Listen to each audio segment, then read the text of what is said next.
Men tilimni unutsam agar, o'zligimni unutganimdir. Qalbim ichra g'urur iftixor, o'tmishimni unutganimdir. Sevdim dedim o'zbek tilimni, keldim dedim o'zbek tilida. Yuraklarim qon bo'lgan kunda, tavba qildim o'zbek tilimda. Dardlarimni aytdim shu tilda, hasratimni aytdim shu tilda. Gul so'zlarim loyga bulashib, yopiq tilda xat berdi menga. Shukr mening kunim boshlandi, tilimga ko'zim yoshlandi. Javob bersin o'zbek tilida, men tomondan so'roq boshlandi. Eslamayman achchiq o'tmishni, mahkum zabon, mahkum tilimni. Navoiylar she'r yozar yana, tan oldilar o'zbek tilimni.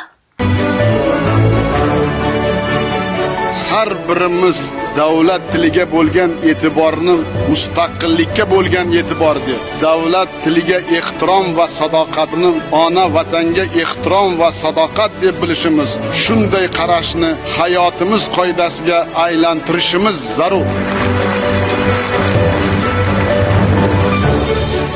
21-oktyabr sanasi yurtimizda o'zbek tili bayrami kuni deb belgilandi.